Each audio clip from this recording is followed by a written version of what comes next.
Bonjour, j'espère que vous allez bien et aujourd'hui j'avais envie d'aborder avec vous une notion qui est la notion de présence.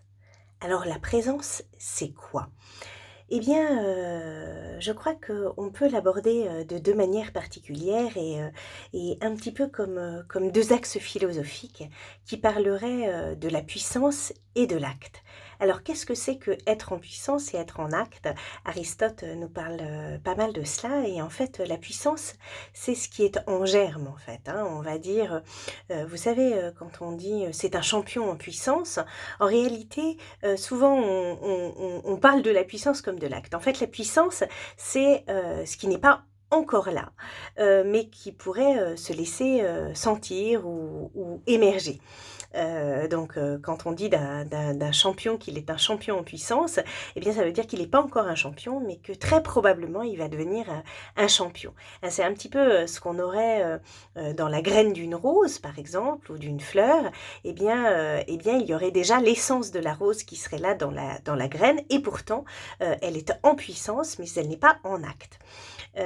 Alors, je trouve que c'est assez intéressant sur cette notion de présence parce que c'est déjà là, mais sans être là. Alors qu'est-ce que ça veut dire? Est-ce que ça veut dire que c'est réellement là? Peut-être pas en fait, peut-être que c'est en devenir et que ça n'est pas encore en présence. Dans ce cas-là, être en présence, ce serait être en acte. C'est-à-dire que la présence, c'est ce qui se donne dans l'ici et maintenant, dans l'acte en fait, dans le fait d'être là, pleinement, pleinement ici, et maintenant.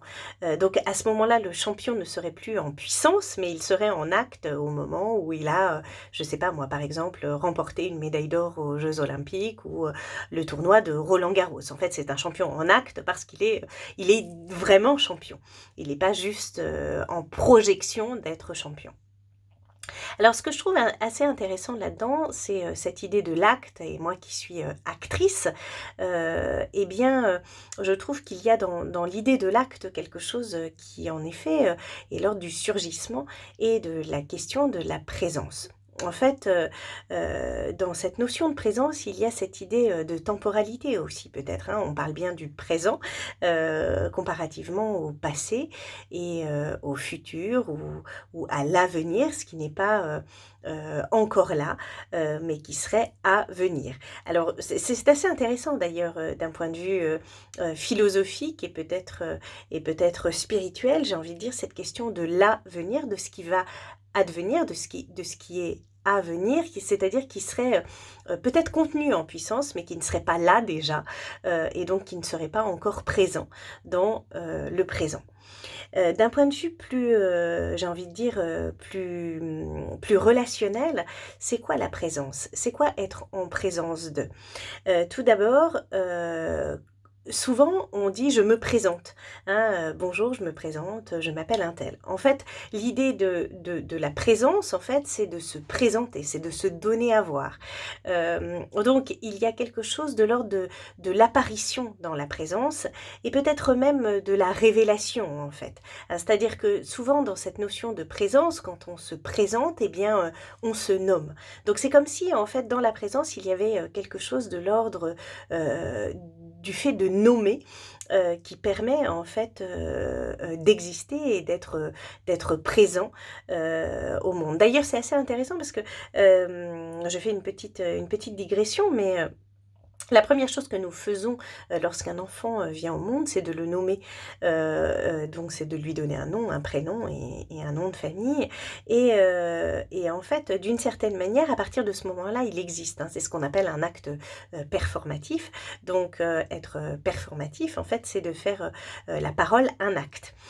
Par exemple, quand on, va se marier, et qu'on dit, «Est-ce que vous acceptez de prendre pour époux ou pour épouse?» et que vous répondez «oui», eh bien votre parole est performative. De la même manière que quand vous êtes dans une cour, de justice, et que vous déclarez, quelqu'un, coupable ou innocent, eh bien, une fois que la déclaration est prononcée, en fait, eh bien, l'acte, est concomitant. C'est-à-dire que la personne est considérée comme coupable à partir du moment où on prononce le mot coupable ou innocente à partir du moment où on prononce le mot innocent.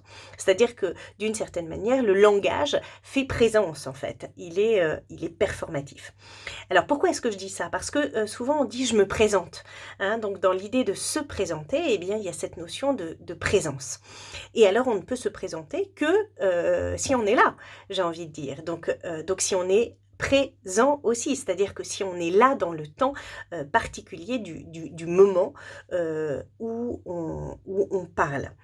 Mais est-ce à dire qu'on est véritablement présent à l'autre et présent à soi? Ça, c'est encore une autre question qu'interroge notamment la pleine conscience, hein. Qu'est-ce que c'est que la pleine conscience? C'est cette capacité à prendre conscience vraiment de ce qui se passe dans l'ici et maintenant, pour moi, dans mon corps. Puisque nous sommes des êtres incarnés, hein, j'ai envie de dire. Donc nous vivons dans la chair et dans le corps. Et donc être présent, c'est aussi pouvoir se sentir pleinement. Et je pense que ça, c'est très intéressant de l'avoir en tête parce que dans tout le travail qui est fait, dont on entend parler aujourd'hui en méditation, par exemple, je crois qu'il ne faut pas perdre de vue cette idée d'être pleinement là dans son corps, en fait, hein. Nous sommes des êtres incarnés et donc la présence, elle passe par le corps. Et j'ai envie de dire, c'est un petit peu l'expérience que moi je peux faire en thérapie, puisque il y a tout un travail de présence et de disponibilité, c'est-à-dire de pouvoir être présent à soi pour être présent à l'autre. Or, dans cette notion de présence, il y a aussi l'idée d'un présent. Et le présent, c'est quoi? C'est un don, c'est un cadeau, en fait, comme son nom l'indique. Et c'est un cadeau qui se vit dans l'ici et maintenant, donc dans le présent, donc dans le temps que je passe ici et maintenant.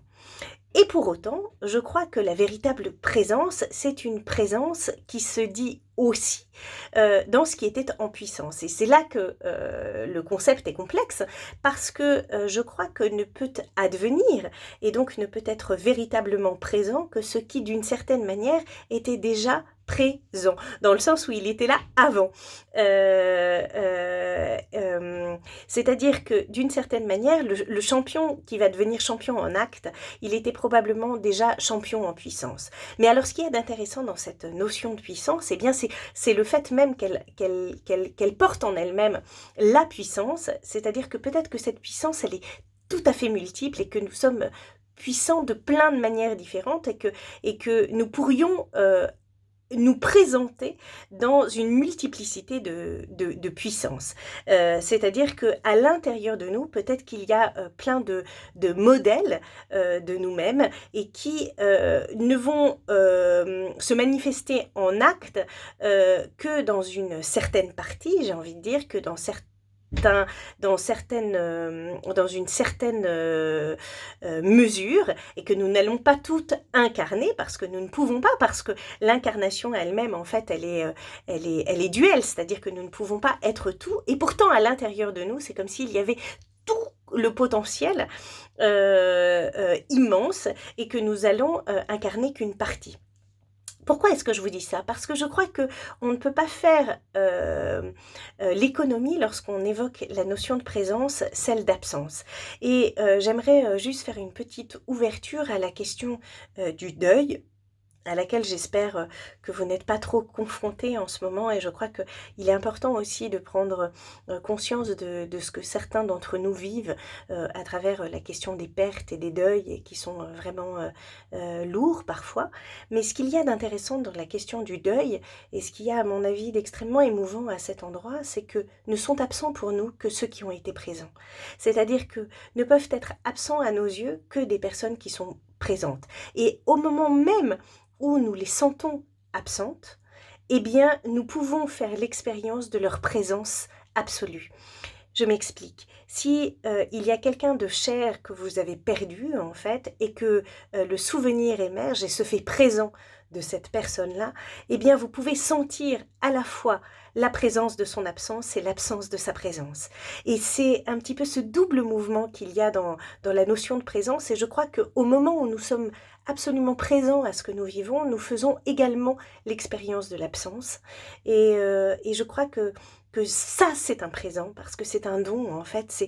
C'est de pouvoir avoir la chance, en fait, par moment, de manière très subtile, de pouvoir sentir la dualité de ce qu'est l'existence humaine, c'est-à-dire une présence absente ou une absente présence. Et ça me fait un petit peu penser à ce vers de Mallarmé qui disait d'une fleur qu'elle était l'absente de tout bouquet, mais à partir de ce moment-là, comme elle est absente, elle devient présente, parce que je vais me la représenter, pour le coup, d'une manière très particulière, et qu'en ce sens-là, elle va devenir présente. Et en étant présente, en fait, elle devient absente de toutes les autres formes qu'elle pouvait avoir. Et je crois que notre lien à l'autre, il est dans cette absence présente ou présence absente, double, et que dans le moment où nous sommes pleinement présents à nous-mêmes et présents à l'autre, eh bien, nous sommes absents au reste du monde, et en même temps, en étant absents, eh bien, nous faisons l'expérience d'une présence pleine et entière. Voilà, j'espère que c'est relativement clair, et en tout cas, ça rejoint cette notion d'acte et de puissance. Et je crois que c'est très intéressant d'avoir ça en tête pour pouvoir être plus présent et aussi accepter d'être plus absent, et dans ce double mouvement de pouvoir nous sentir totalement humains. Voilà, bah écoutez, si cette vidéo vous a plu, n'hésitez pas à la partager, et puis à vous abonner à ma chaîne YouTube, et n'hésitez pas non plus à faire des commentaires ou à m'évoquer des sujets que vous aimeriez que j'aborde, et je vous dis à très très vite pour de nouvelles réflexions psycho, philo, artistiques. Au revoir, passez une bonne journée.